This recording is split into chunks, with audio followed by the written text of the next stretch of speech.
ಮೆಕಾಲೆಯ ಮಕ್ಕಳು ಹಿಪೋಕ್ರೆಸಿಕಾ ಸೀಮಾ ಇದು ಇಂದಿನ ನಮ್ಮ ವಿಷಯ.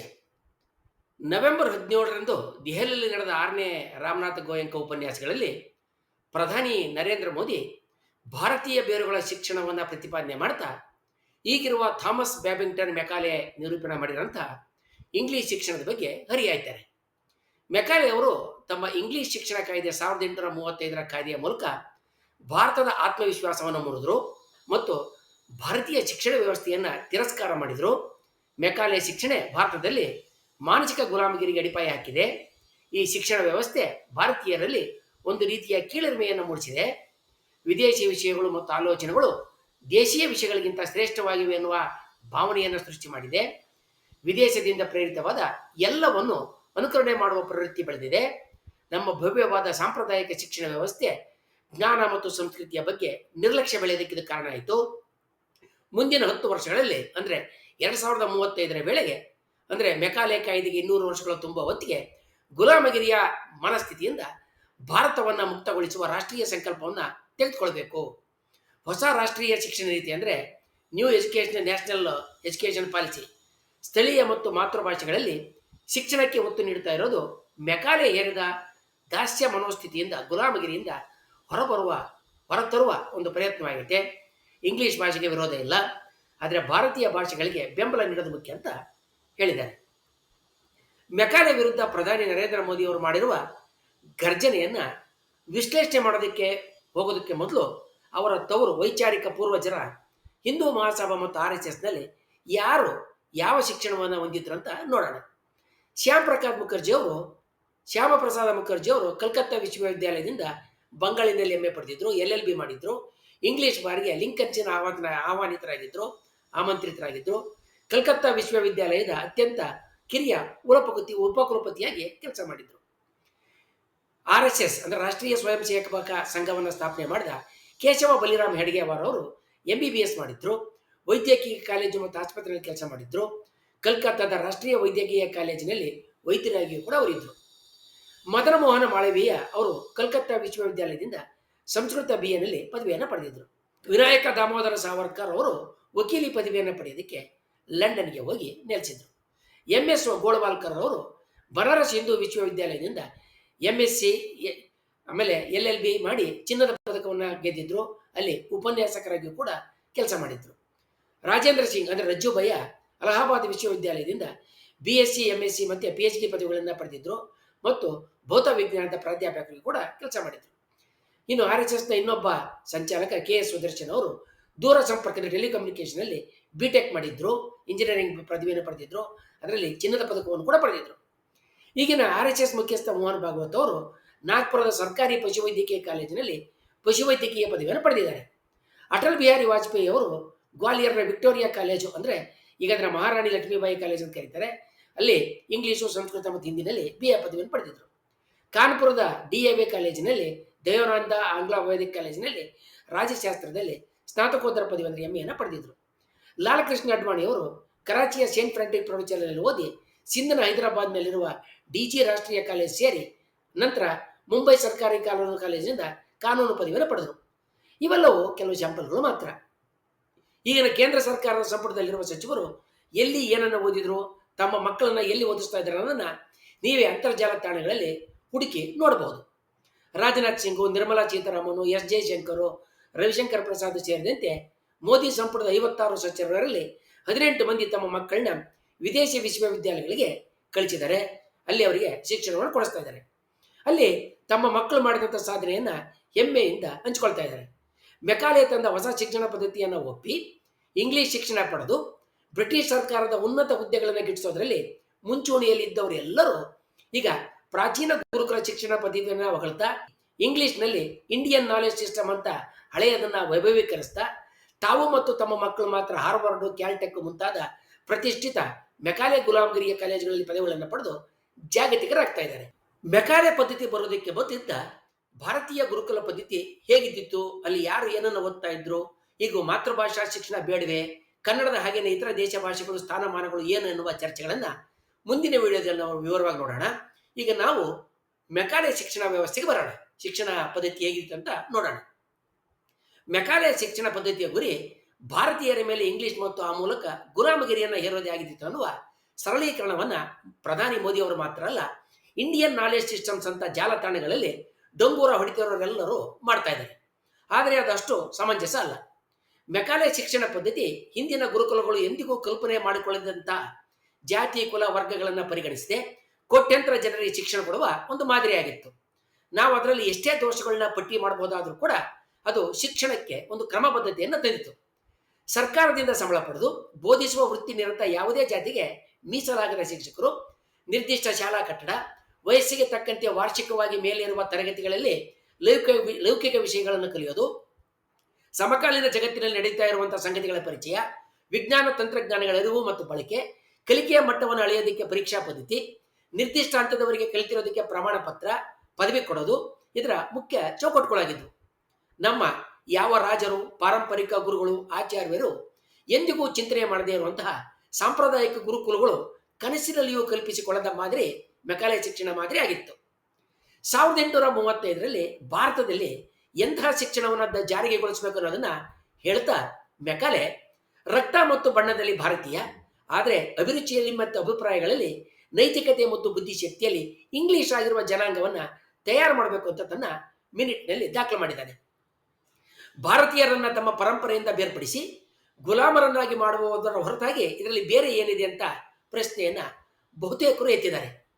ಮೆಕಾಲೆಯ ಶಿಕ್ಷಣ ನೀತಿ ಕುರಿತಾದಂಥ ಮಿನಿಟ್ ಅಂದರೆ ಅಭಿಪ್ರಾಯದಲ್ಲಿ ತಾನು ಇಂಗ್ಲಿಷ್ ಶಿಕ್ಷಣವನ್ನು ಏಕೆ ಪ್ರತಿಪಾದನೆ ಮಾಡ್ತಾನೆ ಅದಕ್ಕೆ ಆತ 2 ಕಾರಣಗಳನ್ನು ನೀಡಿದ್ದಾನೆ.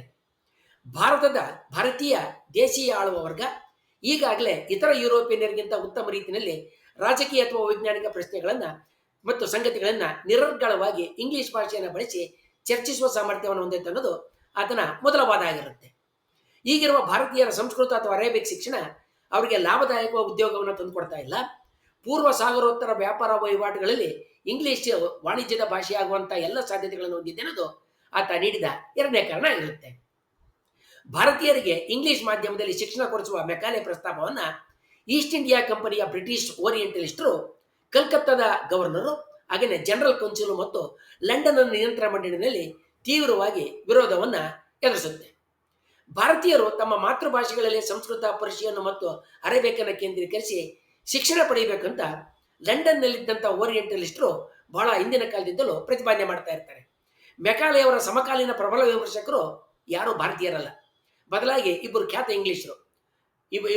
ಇಬ್ಬರು ಖ್ಯಾತ ಇಂಗ್ಲಿಷರು ಅನ್ನೋದನ್ನು ನಾವು ಗಮನಿಸಬೇಕು ಮತ್ತು ಮನದಟ್ಟು ಮಾಡ್ಕೋಬೇಕು.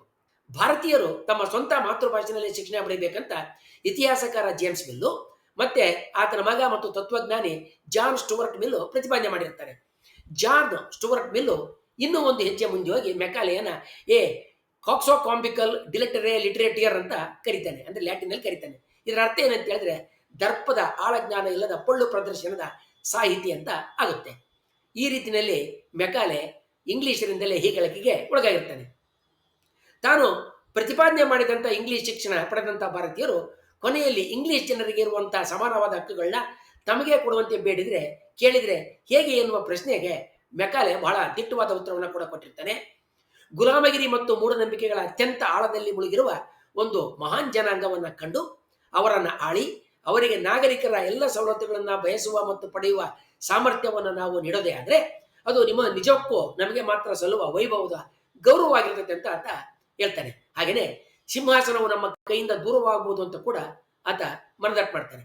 ಆದ್ರಿಂದ ಮೆಕಾಲೆಗೆ ಇಂಗ್ಲಿಷ್ ಶಿಕ್ಷಣ ಅಂತಿಮವಾಗಿ ಭಾರತೀಯರಿಗೆ ಸ್ವಯಂ ಆಡಳಿತವನ್ನು ಕೇಳೋದಿಕ್ಕೆ ಮತ್ತು ಒತ್ತಾಯಿಸಲಿಕ್ಕೆ ಸಿದ್ಧಗೊಳಿಸಬಲ್ಲದರ ಬಗ್ಗೆ ಸಂಪೂರ್ಣ ಅರಿವಿತ್ತು ಅನ್ನೋದು ನಮಗೆ ಗೊತ್ತಾಗುತ್ತೆ. ಆತ ಬ್ರಿಟಿಷರ ನೈತಿಕ ಯಶಸ್ಸನ್ನ ಅದರಲ್ಲಿ ಕಾಣೋದು ಕೂಡ ಚಿತ್ರನಾಗಿರ್ತಾನೆ ಮತ್ತು ಮುಕ್ತ ಮನಸ್ಕನಾಗಿರ್ತಾನೆ. ಕೊನೆಗೆ 3 ಪ್ರಶ್ನೆಗಳ ಮೂಲಕ ಮೆಕಾಲೆ ಭಾರತೀಯರಿಗೆ ಇಂಗ್ಲಿಷ್ ಶಿಕ್ಷಣ ನೀಡುವ ಸಮಸ್ಯೆಗೆ ಉತ್ತರಗಳನ್ನು ಬಯಸಿರ್ತಾನೆ. ಇದರಲ್ಲಿ 2 ನೈತಿಕವಾಗಿ ಸ್ವೀಕಾರಕ್ಕೆ ಅರ್ಹವಲ್ಲದ ಆಯ್ಕೆಗಳಿದ್ರೆ, ಒಂದು ನ್ಯಾಯಯುತ ಮಾರ್ಗದ ನಡುವಿನ ಆಯ್ಕೆ ಆಗಿರುತ್ತೆ. ಅದರಲ್ಲಿ ಮೊದಲನೇ ಆಯ್ಕೆ ಭಾರತೀಯರನ್ನ ಅಧೀನದಲ್ಲಿರಿಸೋದಕ್ಕೆ ಅವರನ್ನು ಅಜ್ಞಾನಿಗಳಾಗಿರಿಸೋದು, ಅಂದ್ರೆ ಶಿಕ್ಷಣ ಕೊಡದೇ ಇರೋದು. ಇದು ಈ ನೀತಿ ಒಪ್ಪಿಕೊಳ್ತಕ್ಕಂಥದ್ದಲ್ಲ, ಸ್ವೀಕಾರಾರ್ಹ ಅಲ್ಲ. 2ನೇ ಆಯ್ಕೆ ಮಹತ್ವಾಕಾಂಕ್ಷೆಯನ್ನ ಅಂದ್ರೆ ಆಂಬಿಷನ್ನ ಜಾಗೃತಗೊಳಿಸದೆ ಅವರಿಗೆ ಜ್ಞಾನವನ್ನ ನೀಡೋದು. ಇದು ಅಸಾಧ್ಯವಾದ ಮಾತು. ಯಾಕಂತ ಹೇಳಿದ್ರೆ ಇಂಗ್ಲಿಷ್ ಶಿಕ್ಷಣ ಪಡೆದ ತಕ್ಷಣ ಭಾರತೀಯರು ಹೊರ ಜಗತ್ತಿನಲ್ಲಿ ಏನಿದೆ ನಡೀತಿದೆ ಅಂತ ತಿಳ್ಕೊಳ್ತಾರೆ ಮತ್ತು ಅದರ ರೀತಿಯ ಸಾಧ್ಯತೆಗಳನ್ನ ತಾವು ಕೇಳ್ತಾರೆ ಅನ್ನೋದು ವಾಸ್ತವ ಸತ್ಯ.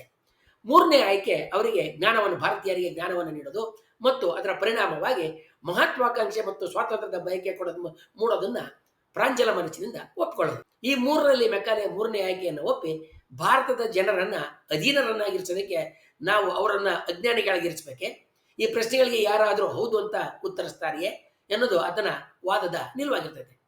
ಅಧಿಕಾರವನ್ನು ಉಳಿಸಿಕೊಳ್ಳೋದಕ್ಕೆ ಜ್ಞಾನವನ್ನು ನಿರಾಕರಿಸೋದು ನೈತಿಕವಾಗಿ ಖಂಡನೀಯವಾಗಿದೆ ಅಂತ ಮೆಕಾಲೆ ವಾದ ಮಾಡ್ತಾನೆ. ಹೀಗೆ ಹಿಂದೆ ನಡೆದ ಈ ಎಲ್ಲ ಚರ್ಚೆಗಳನ್ನು ಬದಿಗಿಟ್ಟು ರಕ್ತ ಮತ್ತು ಬಣ್ಣದಲ್ಲಿ ಭಾರತೀಯ ಮತ್ತು ಅಭಿರುಚಿಯ ಅಭಿಪ್ರಾಯಗಳಲ್ಲಿ ನೈತಿಕತೆ ಮತ್ತು ಬುದ್ಧಿಶಕ್ತಿಯಲ್ಲಿ ಇಂಗ್ಲಿಷ್ ಆಗಿರುವ ಶಿಕ್ಷಣವನ್ನ ಕೊಡೋದು ಮಾತ್ರವೇ ಮೆಕಾಲೆಯ ಗುರಿಯಾಗಿದ್ದು ಅನ್ನುವ ಸಂಗತಿಯನ್ನು ಮಾತ್ರ ಎತ್ತಿ ತೋರಿಸ್ತಕ್ಕಂಥದ್ದು ಒಂದು ಬೌದ್ಧಿಕ ಭ್ರಷ್ಟತೆ ಆಗುತ್ತೆ. ಹಾಗಾದ್ರೆ ಭಾರತೀಯರು ಎಂದಿಗೂ ಮೆಕಾಲೆ ಪ್ರಸ್ತಾಪ ಮಾಡಿದ ಇಂಗ್ಲಿಷ್ ಶಿಕ್ಷಣವನ್ನ ಬಯಸಿರಲಿಲ್ವೇ ಅಂತಂದೇಳಿದ್ರೆ ಇಲ್ಲ, ಬಯಸಿದ್ರಂತಲೇ ನಾವು ಹೇಳ್ಬೇಕಾಗುತ್ತೆ. ರಾಜಾ ರಾಮ ಮೋಹನ್ ರಾಯ್ ಅವರು ಈಸ್ಟ್ ಇಂಡಿಯಾ ಕಂಪನಿ ಈಗ ಹೊಂದಿರುವ ಶಿಕ್ಷಣ ನೀತಿಯನ್ನ ಅಮೂಲಾಗ್ರವಾಗಿ ಬದಲಾಯಿಸಿ ಇಂಗ್ಲಿಷ್ ಶಿಕ್ಷಣದ ಮೂಲಕ ಪಾಶ್ಚಿಮಾತ್ಯ ಕಲಿಕೆಯ ಫಲವನ್ನ ಭಾರತೀಯರಿಗೆ ಕೊಡಬೇಕು ಅಂತ ಒತ್ತಾಯ ಮಾಡಿರ್ತಾರೆ. ಇದೇ ನಿಲುವನ್ನ ಹಲವು ಭಾರತೀಯ ಚಿಂತಕರು ಕೂಡ ಹೊಂದಿರ್ತಾರೆ. ಹಾಗಾದ್ರೆ ಇಂಗ್ಲಿಷ್ ಶಿಕ್ಷಣ ಮೆಕಾಲೆ ಬಯಸಿದಂತೆ ರಕ್ತ ಮತ್ತು ಬಣ್ಣದಲ್ಲಿ ಭಾರತೀಯ, ಆದರೆ ಅಭಿರುಚಿನಲ್ಲಿ ಮತ್ತು ಅಭಿಪ್ರಾಯಗಳಲ್ಲಿ ನೈತಿಕತೆ ಮತ್ತು ಬುದ್ಧಿಶಕ್ತಿನಲ್ಲಿ ಇಂಗ್ಲಿಷ್ ಆಗಿರುವ ವ್ಯಕ್ತಿಗಳನ್ನ ಮಾತ್ರ ಸೃಷ್ಟಿಸಿತು ಅನ್ನೋದು ಐತಿಹಾಸಿಕ ಸತ್ಯಕ್ಕೆ ವಿರುದ್ಧವಾದ ಉತ್ತರವನ್ನ ನೀಡುತ್ತೆ. ಧಾರ್ಮಿಕ ನಾಯಕರಾದಂತಹ ಸ್ವಾಮಿ ವಿವೇಕಾನಂದ, ಅರವಿಂದ ಘೋಷ್ ಮುಂತಾದವರು, ಹಾಗೆಯೇ ಮಹಾತ್ಮ ಗಾಂಧಿ, ಜವಾಹರ್ಲಾಲ್ ನೆಹರು, ವಲ್ಲಭಾಯ್ ಪಟೇಲ್, ಅಂಬೇಡ್ಕರ್, ಜಗದೀಶ್ ಚಂದ್ರ ಬೋಸು, ಹೋಮಿ ಜಹಾಂಗೀರ್ ಬಾಬಾ, ರಾಮಾನುಜನು, ಸಿ ವಿ ರಾಮನು ಸೇರಿದಂತೆ ಆಧುನಿಕ ಭಾರತ ಕಟ್ಟಿದ ಸಾವಿರಾರು ಮುಂದಾಳುಗಳು, ಚಿಂತಕರು, ವಿಜ್ಞಾನಿಗಳು ಮೆಕಾಲೆ ಪ್ರತಿಪಾದನೆ ಮಾಡಿದ ಶಿಕ್ಷಣವನ್ನು ಪಡೆದು ಹೊರ ಜಗತ್ತಿನಲ್ಲಿ ನಡೀತಾ ಇರುವ ಎಲ್ಲ ಆಗು ಹೋಗುಗಳ ಚಿಂತನೆಗಳನ್ನು ಅರಿತಾರೆ. ಆದರೆ ಅವರು ಎಂದಿಗೂ ಮೆಕಾಲೆ ಬಯಸಿದಂತ ಗುಲಾಮರಾಗೋದಿಲ್ಲ.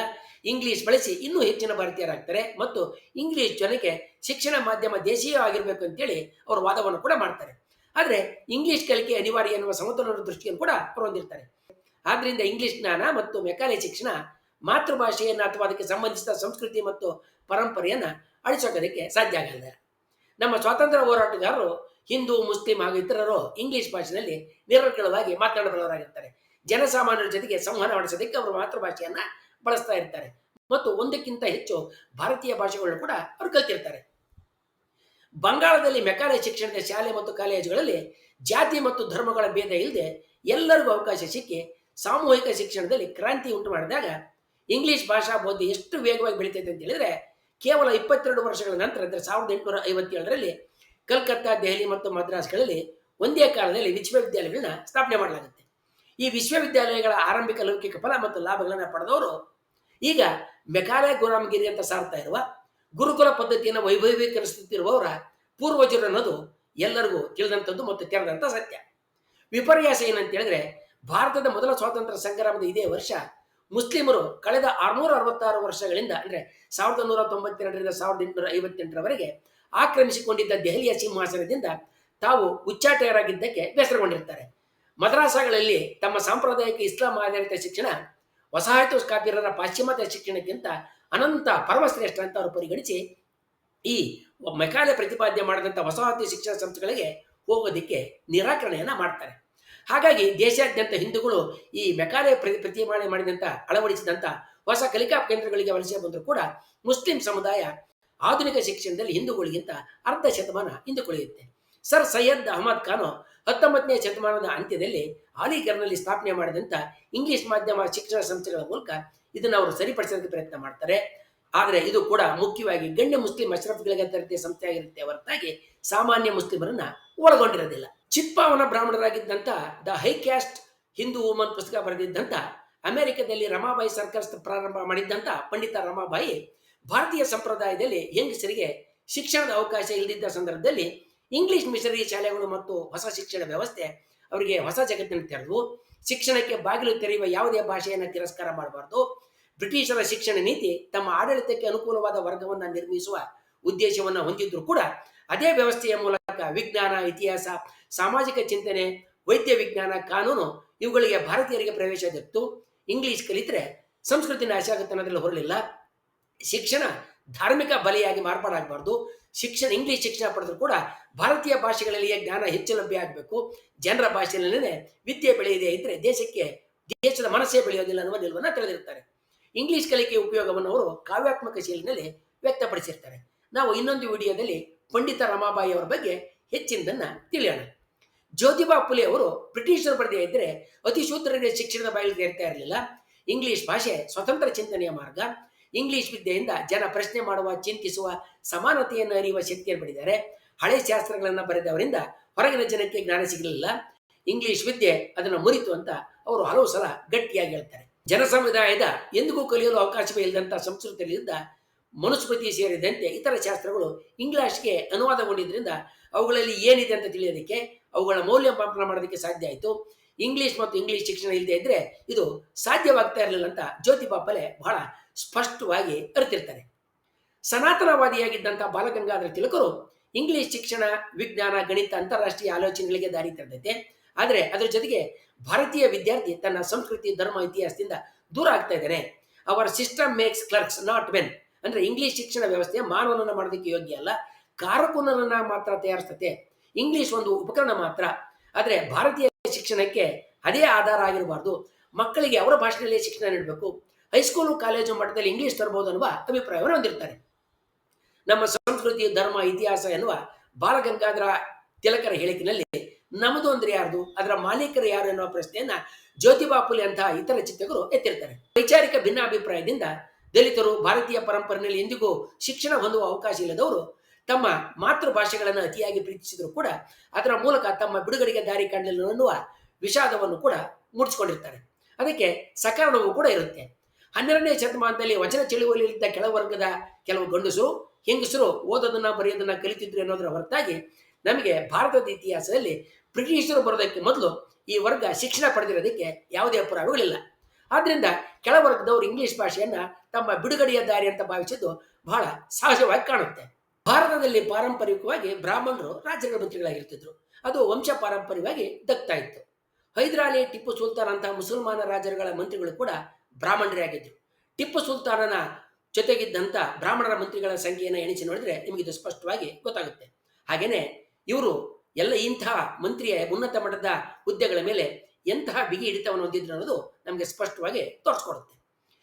ಬ್ರಿಟಿಷರು ಸರ್ಕಾರಿ ಹುದ್ದೆಗಳಿಗೆ ಸೂಕ್ತರಾದವರನ್ನ, ಸಮರ್ಪಕರಾದವರನ್ನ ಪರೀಕ್ಷೆಗಳ ಮೂಲಕ ಆಯ್ಕೆ ಮಾಡಿಕೊಡುತ್ತಾರೆ. ಇದು ಉನ್ನತ ಸ್ಥಾನದಲ್ಲಿ ಇರ್ತಾ ಇದ್ದ, ಆಡಳಿತದ ಎಲ್ಲ ಸೂತ್ರಗಳನ್ನು ಹೊಂದಿದ್ದ ಬ್ರಾಹ್ಮಣರ ಏಕಸ್ವಾಮ್ಯಕ್ಕೆ ಹಿಡಿತಕ್ಕೆ ಕುತ್ತು ತರುತ್ತೆ. ಕೊಲ್ಲಾಪುರ ಸಂಸ್ಥಾನದಲ್ಲಿ ನಡೆದ ವೇದೋಕ್ತ ಪ್ರಕರಣ ಬ್ರಾಹ್ಮಣ ಮತ್ತು ಅಬ್ರಾಹ್ಮಣರ ನಡುವೆ ಉನ್ನತ ಪದವಿಗಾಗಿ ನಡೆದಂತ ಕದನ ಆಗಿರುತ್ತೆ. ಈ ಕದನದ ವಿವರಗಳನ್ನು ಕುರಿತಾದಂಥ ವಿಡಿಯೋ ಕೊಂಡಿಯಲ್ಲಿದೆ. ವೇದೋಕ್ತ ಪ್ರಕರಣ ಎನ್ನುವ ಸಂಗತಿನಲ್ಲಿದೆ. ಆಸಕ್ತರು ಅದನ್ನ ನೋಡಬಹುದು. ಮೆಕಾಲೆ ಶಿಕ್ಷಣ ಪದ್ಧತಿ ತನ್ನ ಎಲ್ಲ ದೋಷಗಳ ನಡುವೆನೂ ಪ್ರಶ್ನೆ ಮಾಡುವಂತ ಜನರನ್ನ ಹುಟ್ಟಾಕ್ತಾ ಇದೆ. ಉನ್ನತ ಹುದ್ದೆಗಳಿಗಿದ್ದ ಮೀಸಲಾತಿಯನ್ನು ತೆಗೆದುಹಾಕಿ ಪಾರಂಪರಿಕವಾಗಿದ್ದ ಅಧಿಕಾರಗಳನ್ನ ಇತರರು ಕಿತ್ತಿಕೊಳ್ಳುವ ಸಾಮರ್ಥ್ಯವನ್ನು ನೀಡಿದೆ ಅನ್ನೋದೇ ಅದರ ಮೇಲೆ ದಾಳಿ ಮಾಡುತ್ತಿರುವವರ ನಿಜವಾದ ಹಿನ್ನೆಲೆಯಾಗಿದೆ. ಅದೇ ವೇಳೆಗೆ ಮೆಕಾಲೆ ಪದ್ಧತಿ ಭಾರತದ ಕೋಟ್ಯಾಂತರ ಜನರಿಗೆ ಅವರ ಮಾತೃಭಾಷೆಗಳಲ್ಲಿ ಆಗಲಿ ಅಥವಾ ಇಂಗ್ಲಿಷ್ನಲ್ಲಿಯೇ ಆಗಲಿ ಶಿಕ್ಷಣವನ್ನು ಕೊಡುವ ಒಂದು ಮಾದರಿಯನ್ನು ಒದಗಿಸಿದೆ. ಇಂತಹ ಮಾದರಿ ಭಾರತೀಯ ಪಾರಂಪರಿಕ ಗುರುಕುಲ ಪದ್ಧತಿಯಲ್ಲಿಲ್ಲ ಎನ್ನೋದೇ ಮೆಕಾಲೆ ಪದ್ಧತಿಯ ಹೆಗ್ಗಳಿಕೆಯಾಗಿದೆ. ಕೊನೆಯದಾಗಿ ಭಾರತೀಯ ಗುರುಕುಲ ಶಿಕ್ಷಣ ಪದ್ಧತಿ ಏಕೆ ವೈಜ್ಞಾನಿಕ ಮತ್ತು ತಾಂತ್ರಿಕ ಕ್ರಾಂತಿಗಳಿಗೆ ಕಾರಣ ಆಗಲಿಲ್ಲ, ಯಾಕೆ ಮುನ್ನಡೆಯನ್ನು ಸಾಧಿಸಲಿಲ್ಲ ಅನ್ನುವ ಪ್ರಶ್ನೆ ಅದರ ಇತಿಮಿತಿಗಳನ್ನು ಸೂಚಿಸುತ್ತದೆ. ಈಗಿನ ತಾಂತ್ರಿಕ ಯುಗದಲ್ಲಿ ಜಗತ್ತಿನ ಎಲ್ಲ ದೇಶ ಭಾಷೆಗಳು ಅಂಗೈನಲ್ಲಿ ಅಡಕವಾಗಿರಬೇಕಾದ್ರೆ 200 ವರ್ಷಗಳ ಹಿಂದೆ ಸತ್ತ ಮೆಕಾಲೆಯ ಸಂಸ್ಕಾರ ಮಾಡೋದ್ರ ಹಿಂದೆ ಸಾರ್ವಜನಿಕರನ್ನು ತಬ್ಬಿಬ್ಬುಗೊಳಿಸುವ ಹೊರತು ಬೇರೆ ಯಾವುದೇ ಪ್ರಯೋಜನಗಳಿಲ್ಲ. ಇನ್ನು ಪ್ರಧಾನಿ ಮೋದಿ ಅವರ ಹೇಳಿಕೆಗಳಿಗೆ ನಾವು ಹಿಂದಿರುಗೋಣ. ಪ್ರಾಥಮಿಕ ಶಾಲಾ ಮಟ್ಟದಲ್ಲಿ ಶಿಕ್ಷಣ ಮಾಧ್ಯಮವನ್ನು ಕಡ್ಡಾಯವಾಗಿ ರಾಜ್ಯ ಭಾಷೆಗಳಲ್ಲಿ ಜೊತೆಗೆ ಇಂಗ್ಲಿಷ್ನ ಒಂದು ಭಾಷೆಯಾಗಿ ಸ್ವೀಕರಿಸುವ ದಿಟ್ಟತೆ ಈಗಿರುವ ಹೊಸ ರಾಷ್ಟ್ರೀಯ ಶಿಕ್ಷಣ ನೀತಿಯಲ್ಲಿ ಕಂಡುಬರೋದಿಲ್ಲ. ಅಲ್ಲಿ ದೇಶೀಯ ಭಾಷೆಗಳಿಗೆ ಪ್ರಾಶಸ್ತ್ಯ ಕೊಟ್ಟಿರುವಂತೆ ಮೇಲ್ನೋಟಕ್ಕೆ ಕಂಡರೂ ಕೂಡ ಅದರ ಹಿನ್ನೆಲೆಯಲ್ಲಿ ಹಿಂದಿ ಏರಿಕೆ ಇದೆ. ರಾಮಾಯಣದ ಕಾಲದಲ್ಲಿನೇ ಪುಷ್ಪಕ ವಿಮಾನ ಇದ್ದಿತು. ಗಣೇಶನ ಆನೆಯ ಸೊಂಡ್ಲು, ಪ್ಲಾಸ್ಟಿಕ್ ಸರ್ಜರಿಯ ಪ್ರಾಚೀನ ಹಿಂದೂ ವೈದ್ಯಕೀಯ ಅಂಗಾಂಗ ಕೃಷಿ ಜ್ಞಾನದ ಕುರು ಆಗೈತೆ, ನಾನು ಜೈವಿಕವಾಗಿ ಬಂಧನಲ್ಲ ಅಂತ ಅನಿಸ್ತಾ ಇದೆ ಮುಂತಾದ ಹೇಳಿಕೆಗಳನ್ನು ಕೊಟ್ಟಿರುವ ಪ್ರಧಾನಿಯನ್ನ ಅವರೊಂದಿಗೆ ತಾಳ ಹಾಕ್ತಾ ಇರುವ ಸುಧಾಂಶು ತ್ರಿವೇದಿ ಸೇರಿದಂತೆ ಭಾರತೀಯ ಜ್ಞಾನ ಪರಂಪರೆಯನ್ನು ಪ್ರಚಾರ ಮಾಡ್ತಾ ಇರೋರಿಗೆ ಸಾಂಪ್ರದಾಯಿಕ ಧಾರ್ಮಿಕತೆ ಪರಂಪರೆಗಳನ್ನು ಪ್ರಶ್ನೆ ಇಲ್ಲದೆ ಒಪ್ಕೊಳ್ಳೋದು, ಪ್ರಾಚೀನ ಹಿಂದೂ ಗ್ರಂಥಗಳ ಒಂದೇ ಒಂದು ಕಪಾಟು ಎಲ್ಲ ಪಾಶ್ಚಾತ್ಯ ಜ್ಞಾನಕ್ಕಿಂತ ಹೆಚ್ಚು ಮೌಲ್ಯಯುತವಾಗಿದೆ ಅಂತ ನಂಬೋದು ಭಾರತೀಯತೆಯ, ರಾಷ್ಟ್ರೀಯತೆಯ, ಧಾರ್ಮಿಕತೆಯ ಕುರು ಹಾಗೆ ಕಾಣಿಸ್ತಾ ಇದೆ. ಭಾರತ ಸರ್ಕಾರ UGC ಮೂಲಕ ಜಾಗತಿಕವಾಗಿ ಎತ್ತರದ 500ರಲ್ಲಿ ಸ್ಥಾನ ಪಡೆದಿರುವ ಉನ್ನತ ವಿದೇಶಿ ವಿಶ್ವವಿದ್ಯಾಲಯಗಳು ಭಾರತದಲ್ಲಿ ಭೌತಿಕ ಕ್ಯಾಂಪಸ್ಗಳನ್ನು ಸ್ಥಾಪನೆ ಮಾಡೋದಕ್ಕೆ, ಸ್ವಾಯತ್ತತೆಯನ್ನು ಹೊಂದೋದಕ್ಕೆ, ಅಂತಾರಾಷ್ಟ್ರೀಯ ಮಾನ್ಯ ಪದವಿಯನ್ನು ಕೊಡೋದಕ್ಕೆ ರಾಷ್ಟ್ರೀಯ ಶಿಕ್ಷಣ ನೀತಿ 2020ರಲ್ಲಿ ಮತ್ತು 2023ರಲ್ಲಿ ಅವಕಾಶ ಮಾಡಿಕೊಡಲಾಗಿದೆ. ಇದನ್ನ ಇದನ್ನು ನಾವು ಕೊನೆಯದಾಗಿ ಏನೆಂದು ಹೇಳ್ಬೋದು ಅಂತ ಹೇಳಿದ್ರೆ, हिपोक्रेसी की भी सीमा होती है। हिपोक्रेसी की भी सीमा होती है। ಮುಂದಿನ ವಿಡಿಯೋದಲ್ಲಿ ನಾವು ಸಾರ್ವಜನಿಕ ಸಂಗತಿಗಳಿಗೆ ಸಂಬಂಧಿಸಿದ ಸಂಗತಿಗಳನ್ನು ಒಂದೇ ದೃಷ್ಟಿಯಲ್ಲಿ ನೋಡೋದು, ಸಮಯ ಸಂದರ್ಭಗಳನ್ನು ಅರಿಯದೆ ಅವುಗಳ ಮೇಲೆ ಎಲ್ಲ ರೀತಿಯ ಟೀಕೆ ಮಾಡೋದು, ಅದರಲ್ಲಿರುವ ಉತ್ತಮ ಅಂಶಗಳನ್ನು ಗಮನಿಸದೇ ಇರತಕ್ಕಂಥ ಇತರ ಸಂಗತಿಗಳ ಬಗ್ಗೆ ತಿಳಿಯೋಣ. ವಂದನೆಗಳೊಂದಿಗೆ.